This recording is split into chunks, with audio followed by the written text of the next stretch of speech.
నమస్తే. ఇన్నాళ్ళు నన్ను సపోర్ట్ చేస్తూ, ఎంకరేజ్ చేస్తూ మీ ప్రేమని నాకు అందిస్తున్న ప్రతి ఒక్కరికి కృతజ్ఞతలు.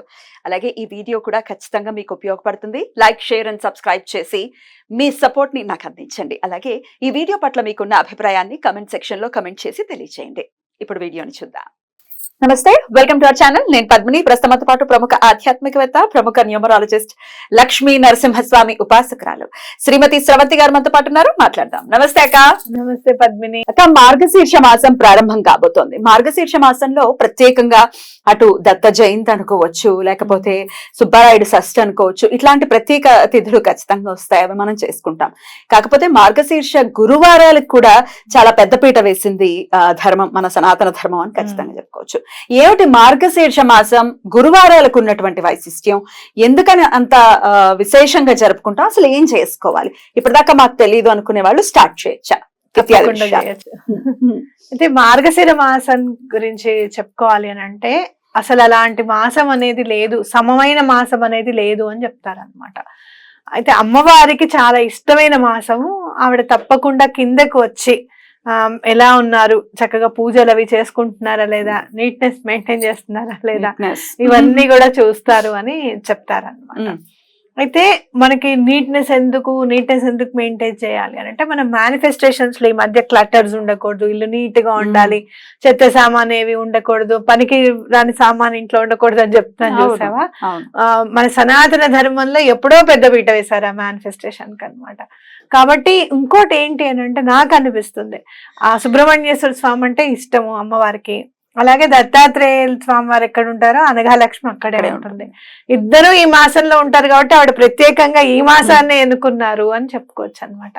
జనరల్ గా మనం ఎక్కడన్నా పూజ చేసుకోవాలి అమ్మవారికి అంటే శుక్రవారం అనుకుంటాం, కానీ మార్గశిర మాసం గురువారం చేసుకుంటాం. లక్ష్మీవారం అంటే ఏంటి అంటే, గురువు అనుగ్రహం గనక ఉంటే లక్ష్మీ అమ్మవారి అనుగ్రహం కూడా తప్పకుండా ఉంటుంది అనేది మనం అర్థం చేసుకోవచ్చు. అయితే ఇప్పుడు మనం ఎలా ఉండాలి మరి అని అనుకుంటే గనక, అమ్మవారిని చక్కగా పూజించుకోవాలి. వ్రతం అని అంటే ఏంటంటే షోడశోపచార పూజ చేసుకోవాలి. జనరల్ గా ఏదైనా వ్రతం చేసుకోవాలి అని అనుకున్నా, ఏదైనా పూజ చేయాలి ప్రత్యేకంగా అనుకున్నా, మనకి ఆనవాయితీ లేదు అనే విషయం మనకి కనిపిస్తూ ఉంటుంది అనమాట.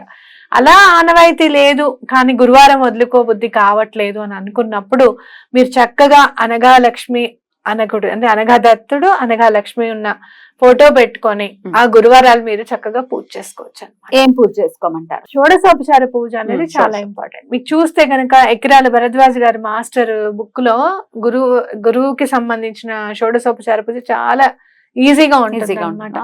చాలా ఈజీగా ఉంటుంది. మీరు అక్కడ ఏదైతే సమర్పిస్తున్నారో అటు అమ్మవారి పాదాలకు కూడా సమర్పించేస్తే ఇద్దరికి పూజ చేసుకున్నట్టు అవుతుంది అనమాట. అలాగే అమ్మవారికి మీరు ప్రత్యేకంగా పెట్టే నైవేద్యాలు కూడా ఉంటాయి ఇందులో. చెప్తాను మొదటి వారం ఏం పెట్టాలి, రెండో వారం ఏం పెట్టాలి అని. ఇంకొకటి ఏంటి అని అంటే, ఇక్కడ మార్గశిర మాసం లక్ష్మీవారం చేసిన పుష్యమాసం వచ్చే గురువారం కూడా ఒకసారి చేస్తాం అనమాట. 5 వారాలు చేయాలి.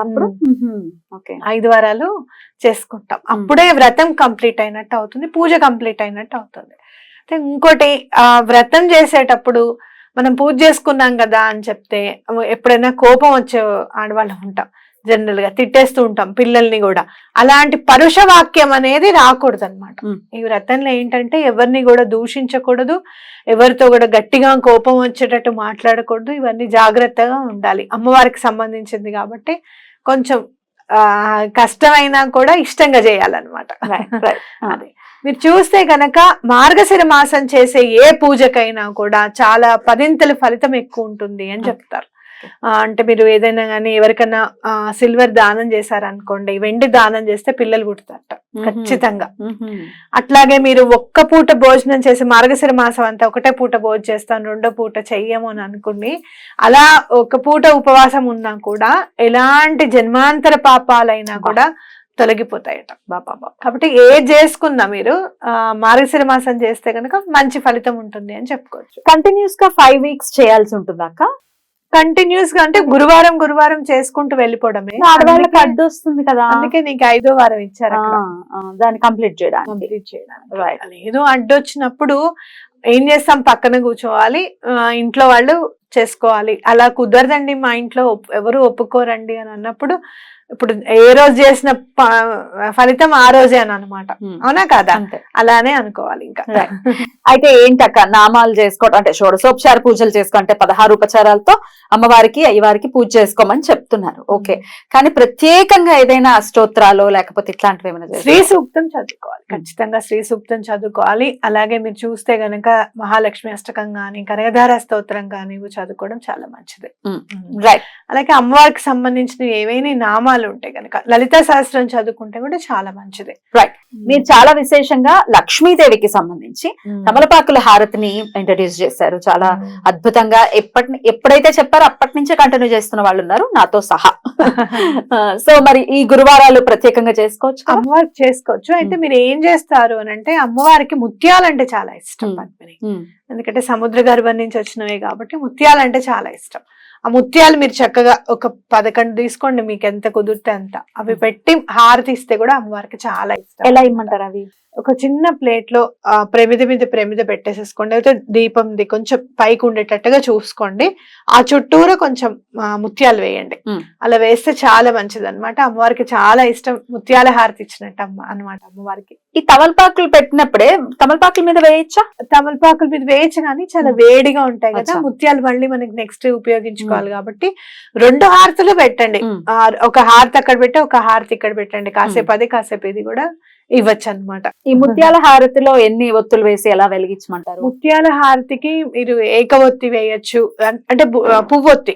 ఏకవొత్తి అంటే మళ్ళీ ఇది కాదు, పువ్వొత్తి ఒకటి వేయచ్చు, లేదా 3, 11, 5 ఎన్నైనా పెట్టచ్చు. ఒకటికి అంటే పువ్వొత్తికి ఒకటి పెట్టచ్చు, తప్పలేదు. ఒకటి పెట్టచ్చు, 3 పెట్టచ్చు, మీ ఇష్టం.